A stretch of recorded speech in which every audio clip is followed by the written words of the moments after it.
नंद भवन से एक मोटी पानी की धारा बहते हुए ब्रज की गलियों से गुजर रही है और ये पानी कोई आम पानी नहीं, हजारों गोपियों और ब्रजवासियों के आंसू हैं जो नंद भवन से अपने कान्हा की याद में बहाए जा रहे हैं। जब अक्रूर जी कन्हैया को मथुरा ले जाने आए तो मानो जैसे यशोदा नंद पे हजारों बिजलियां एक साथ गिर गई हों, जैसे उनके शरीर को छोड़कर कृष्ण के रथ के पीछे जाने को व्याकुल हो गए हों। कृष्ण ने सबसे ये वादा किया, मैं मथुरा तो जा रहा हूँ लेकिन मैया, हे समस्त ब्रजवासियों, मैं आपके बिना नहीं रह पाऊंगा। मैं वचन देता हूँ, मैं परसों वापस आ जाऊंगा। परसों की आस देकर छलिया अपने साथ सबका चित्त हरण करके इनको व्याकुल छोड़कर विश्व कल्याण के लिए मथुरा निकल गया। कृष्ण को गए महीनों बीत गए लेकिन वो परसों अभी तक नहीं आया। जब कृष्ण आएंगे, गोपीजनों की कृष्ण मिलन की तड़पन को देखो। एक एक लता से पूछ रहे हैं, तुमने श्री कृष्ण को देखा? हे भूमि, तू बहुत खुश दिखाई दे रही है। मेरे प्यारे की चरण चिन्ह तेरे ऊपर है, इसलिए एक एक पेड़ों से, लताओं पताओं से वो पागलों की तरह रोते विलकते पूछती हैं, क्या आपने कन्हैया को देखा है? क्या मेरे कान्हा को आपने कहीं देखा है? किसी भी प्रयास से जब भगवान उन्हें नहीं दिखते तो सब मिलकर ऊंचे स्वर में रोने लगती, हे कुंज बिहारी कहाँ है आप? हे नाथ कहाँ है आप? कृष्ण के मथुरा जाने के बाद गोपियों की क्या दशा थी, ब्रज के प्रेम विरह को आज इस वीडियो के माध्यम से जानने का प्रयास करेंगे। राधा रानी हमें वो प्रेम भाव प्रदान करे जिससे हम गोपियों की तरह कृष्ण प्रेम पा सके। कंस का वध कर ठाकुर जी वसुदेव देवकी को कारागृह से मुक्त कर अपने माता पिता के साथ मथुरा रहने लगे। एक दिन देवकी ने मन में विचार किया, मेरा लाला इतने समय बाद आया है, मैंने आज तक अपने हाथ से एक रोटी का निवाला भी कृष्ण को नहीं खिलाया है। आज तो पूरी थाली सजा के ले जाऊंगी, 56 भोग बनाऊंगी, अपने हाथों से पवाऊंगी। देवकी माँ अपने लाल के पास 56 भोग लेके गई। बहुत ही खुशी से देवकी जी ने कन्हैया से बोला, लाला आज मैं तुझे अपने हाथ से खिलाऊंगी। कन्हैया ने भी खुश होके बोला, हाँ माँ, आज तो अपने हाथों से मुझे खिला। खुशी का माहौल था। तभी कृष्ण की नजर थाली में रखे खाने के बीच एक कटोरी पे गई जिसमें माखन मिश्री रखी हुई। अब तो ठाकुर जी को वो माखन मिश्री नहीं दिख रही है। कन्हैया को माखन मिश्री में भी यशोदा मैया की पुकार सुनाई दे रही है, मानो माखन में से आवाज आ रही है, कन्हैया अरे मेरो लाल कैसा है तू? कहाँ चला गया है? कब आएगा? ऐसे स्वर सुनाई पड़ने लगे। उन स्वरों से व्याकुल होकर के कृष्ण इतने रोए आज, बलराम जी से गले लगकर खूब रो रहे हैं। ठाकुर जी को रोता देख बलराम जी रोने लगे। दोनों बालकों को रोता देख देवकी रोने लगी। रोने की आवाज सुन करके वसुदेव जी दौड़े दौड़े आए तो देखा कमरे में सब लोग रो रहे हैं। दास दासियां खड़ी वह भी रो रही हैं। ठाकुर जी को वसुदेव जी समझा रहे। इतने में भगवान के मित्र श्री उद्धव जी आ गए। उद्धव जी से वसुदेव जी ने कहा, उद्धव तुम समझाओ ना, क्यों इतना रुदन करता है, क्यों इतना बेचैन रहता है? अरे माना मैंने कि इसको ब्रज की याद आती है, लेकिन इस माँ के बारे में भी तो सोचे जो 11 वर्षों से आस लगा के बैठी है, मेरा बेटा कब आएगा? कम से कम उसके सामने तो ब्रज का स्मरण करके रुदन ना करे। उद्धव जी ने बोला, मैं समझाता हूँ प्रभु। उद्धव देवताओं के गुरु बृहस्पति जी के शिष्य हैं। उद्धव श्री कृष्ण को समझाते हुए बोले, प्रभु आप पर ब्रह्म हैं, आप भगवान हैं, आपको ये रुदन शोभा नहीं देता। आपके द्वारा रची ये सृष्टि है, आपसे ही सब है। आप परम ज्ञानी, सभी आत्माओं के पिता, जगत पिता, परमात्मा है। परमात्मा को ऐसे बच्चों की तरह गोपियों के लिए, मैया बाबा के लिए रुदन करना, व्याकुल होना शोभा नहीं देता। गोविंद अपने पलंग से उठे, दौड़कर उद्धव को गले लगाया। उद्धव मोहि ब्रज विसरत नाही, मोहे ब्रज विसरत नाही। उद्धव मैं ब्रज को भूल नहीं पाता हूँ। वृंदावन और गोकुल के वन उपवन सभी मुझे याद आते रहते हैं। नंद बाबा और यशोदा मैया को देखकर मुझे जो सुख मिलता था वह मुझे रह रहकर स्मरण आता है। मेरे सभी दिन हंसते हुए बीता करते थे। उद्धव मुझे जरा सा जुकाम भी हो जाता ना, मेरी माँ यशोदा दुनिया भर के वैद्यों को बुलाती, बड़े बड़े ज्योतिषियों को बुलवाती और मेरी नजर उतरवाती। उद्धव उस माता के साथ मैंने क्या किया? वह माता यशोदा जिसने मुझे उंगली पकड़कर चलना सिखाया। मैं जब मथुरा आने लगा ना, मेरी वृद्ध माता यशोदा मेरे रथ के पीछे पीछे दौड़ी बोली, लाला रुक जा, कन्हैया रुक जा, बेटा रुक जा, ऐसे मुझसे बोली। और मैंने क्या किया उद्धव, मैंने झूठ बोल दिया। मैंने कहा मैया मैं परसों आ जाऊंगा, तू चिंता मत कर। मुझे इतनी ग्लानि होती है, जब मुझे बरसों तक लौट के जाना ही नहीं था तो मैंने माँ से झूठ क्यों बोला। लेकिन मैं जानता हूँ यदि मैं माँ यशोदा से ना बोलता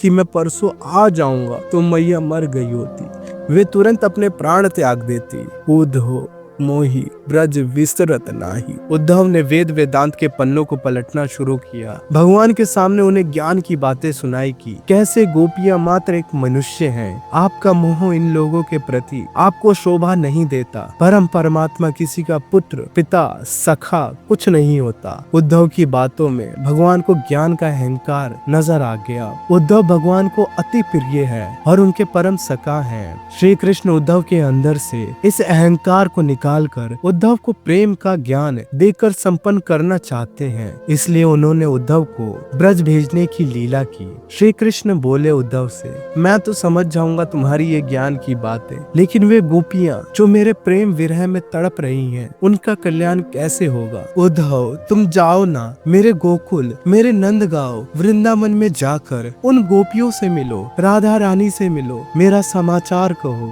ऐसा कुछ करो कि वे लोग मेरी याद ना किया करे, वे लोग मेरे मुंह से मुक्त हो जाएं। अपने ज्ञान से उन्हें इस विरह से मुक्त कराओ उद्धव, मुक्त कराओ। उद्धव मैं अगर ब्रज चला गया ना तो मैं कभी लौट कर नहीं आ पाऊंगा। वे सब मुझे अपने प्रेम में बांध कर वहीं रख लेंगे, और अगर कैसे तैसे मैं भाग के आ भी गया ना तो वो तुरंत ही अपने प्राण त्याग देंगे और समस्त ब्रज वहीं समाप्त हो जाएगा। उद्धव तुम जाओ और अपने ज्ञान से उनको विरह मुक्त करो। उद्धव भगवान की बातें सुनकर तैयार हो गए। अपने ज्ञान से गोपियों को ज्ञानवान बनाने के लिए उद्धव भगवान को प्रणाम करके ब्रज जाने के लिए निकले। उद्धव जाने लगे तो कृष्ण ने कहा, मेरी काली कमली अपने कंधे पर डाल करके जाओ, क्योंकि ब्रजवासी मेरे अलावा किसी से बहुत संपर्क वे रखना नहीं चाहते, और मेरे अलावा किसी की वार्ता वे प्रसन्नता से सुनेंगे भी नहीं। ये काली कमली देखकर वे समझ जाएंगे कि मैंने ही तुम्हें भेजा है, तब वो तुम्हारी बात सुनेंगे। उद्धव रथ पर सवार होकर वृंदावन की तरफ निकले।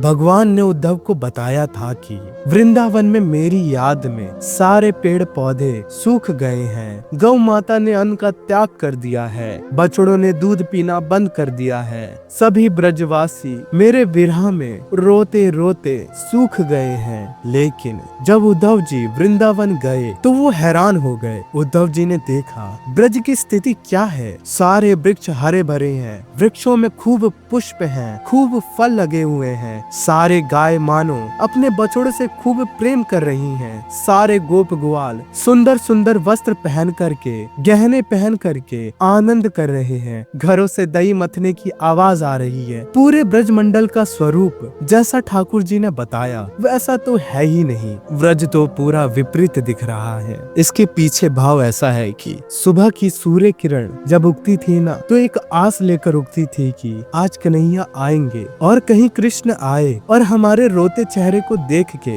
हमारी गैया के पतरे शरीर को देख के हमारे घर में दही ना मथी हुई हो, और कन्हैया आके कहीं मांगने लगे कि दही दे दो, तो क्या देंगे, कृष्ण आएंगे। इस बात का स्मरण करके पूरा ब्रज सुबह उठ करके अपने आप को नया बना लेता है। कृष्ण के बाल सखा नए नए कपड़े पहन करके मथुरा के रास्ते पे बैठकर कृष्ण की प्रतीक्षा करते हैं। गोपियां पूरा श्रृंगार करके, गहने पहन करके इंतजार करती हैं कि आज कृष्ण आएंगे तो मेरा रूप देखकर मुझे प्रेम से गले लगा लेंगे। लेकिन जैसे ही शाम होनी शुरू होती है, धीरे धीरे सब ब्रजवासियों की स्थिति फिर से बिगड़ जाती है। आज भी नहीं आया ना वो, आज भी नहीं आया। कृष्ण के सखा मधुमंगल यशोदा मैया को सुलाने के लिए बोलते, मैया तू सो जा, तेरा लाला परसों की कह के गया है ना, परसों ही आएगा। जाएगा, अभी परसों आने में एक दिन और है, तू सो जा, तेरा लाल परसों आ जाएगा। परसों कहते कहते साल निकल गए। ब्रजवासी परसों के लिए टकटकी लगाकर मार्ग में खड़े होके कृष्ण का इंतजार करते।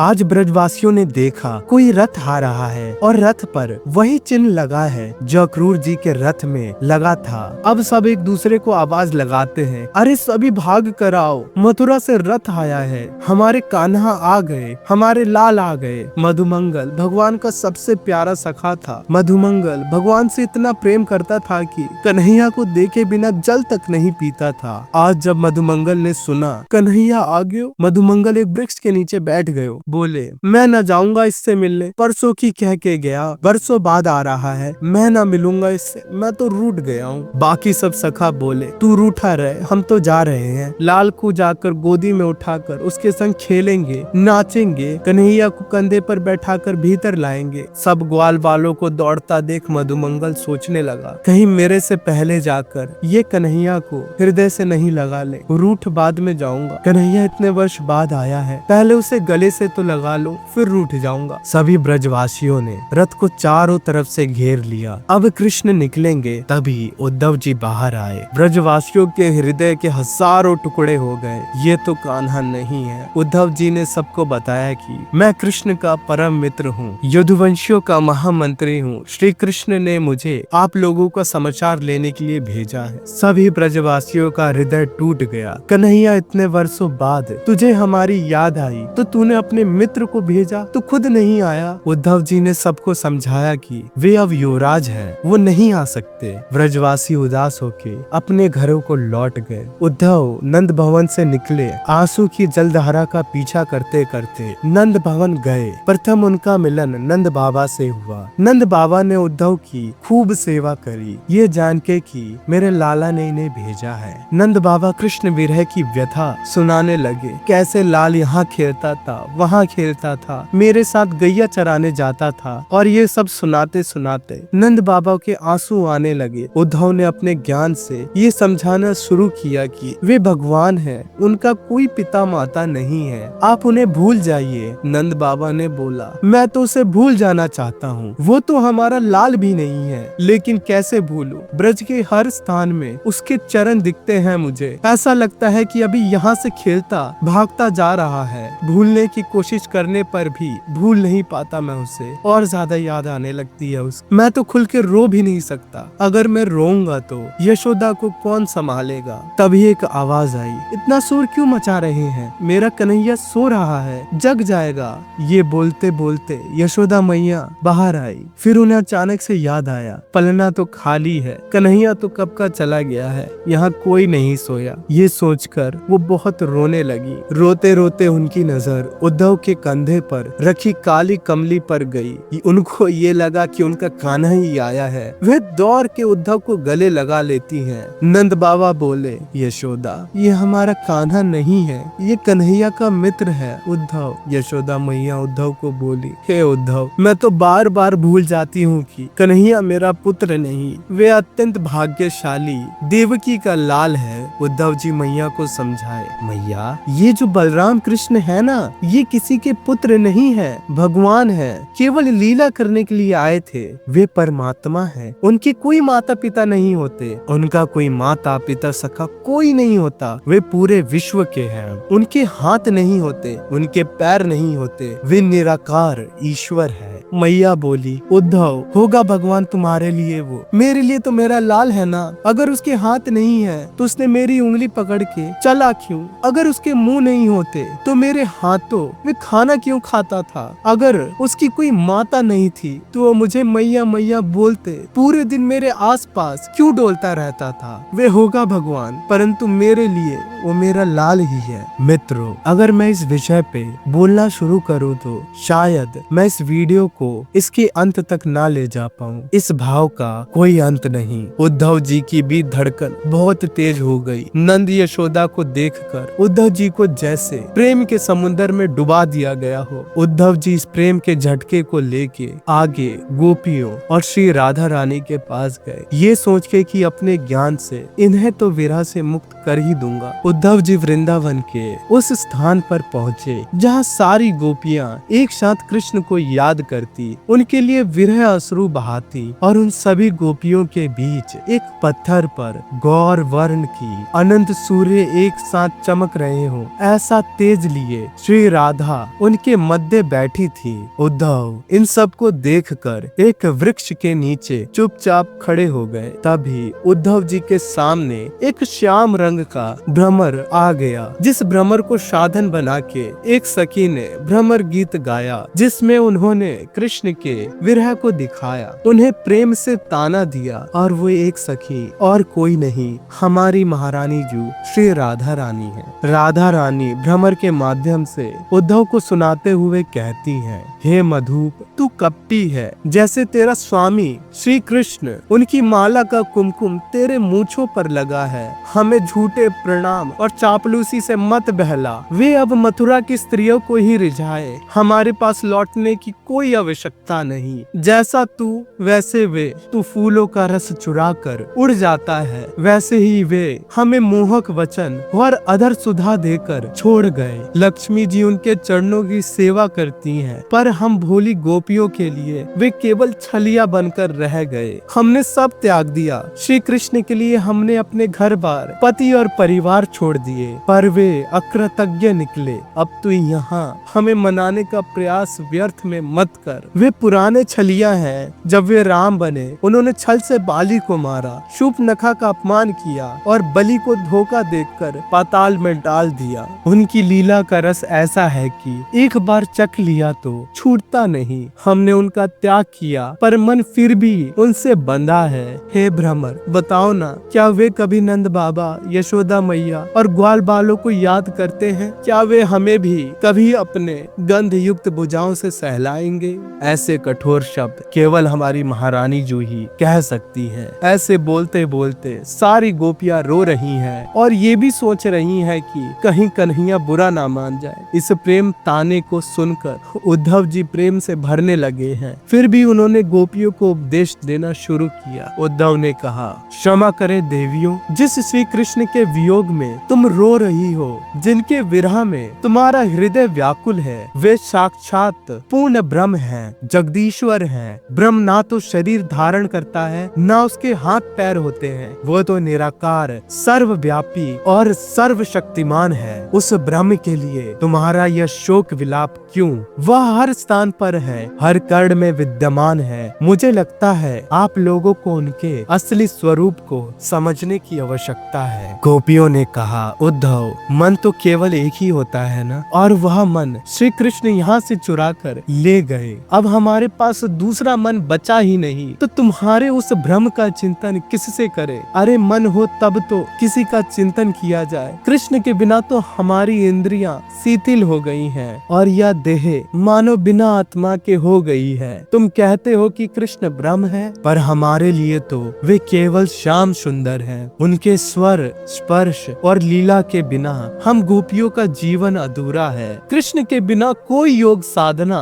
या ब्रह्म चिंतन हमारे लिए संभव ही नहीं। हम तो केवल उनके प्रेम की साधिका है, उनके बिना हमारी चिंतन भी निष्क्रिय है। गोपियों ने कहा, उद्धव तुम कहते हो कि उनके पास शरीर नहीं है, फिर गले में गलबहियां डालकर उन्होंने रास कैसे रचाया? तुम कहते हो कि उनके हाथ नहीं है, फिर वे गौ माता को पकड़कर गौचारण कैसे कर पाए, बंसी कैसे बजाई? तुम कहते हो कि उनका मुख नहीं है, तो फिर माखन मिश्री हमारे घर आकर किसने चुरा कर खाया? उनके चरण नहीं है तो रास में हमारे साथ उन्होंने नृत्य कैसे करा? अरे उद्धव तुम तो भ्रम में पड़ गए हो, योग की बातें लिखकर यहाँ दौड़ आए हो, पर यहाँ की गोपियों का प्रेम कौन समझे? यहाँ तो हमारे रोम रोम में श्याम बसे हैं, रोम रोम में गोविंद की उपस्थिति है। तुम जिस योग और ब्रह्म की बात करते हो, वे हमारे लिए केवल प्यारे कृष्ण का नाम और स्वरूप है। हमें लगता है कि तुम्हें भ्रम हुआ है। हम कृष्ण के मिलन के लिए नहीं रो रहे। अगर हमें कृष्ण से मिलना होता ना, तो यहाँ से मथुरा ज्यादा दूर नहीं। दिन में कितनी बार उन्हें देखकर, उनके दर्शन करके वापस वृंदावन आ जाती। लेकिन हमारे मथुरा जाने से से कृष्ण की स्वतंत्रता में कोई अड़चन आती, हमें देखने से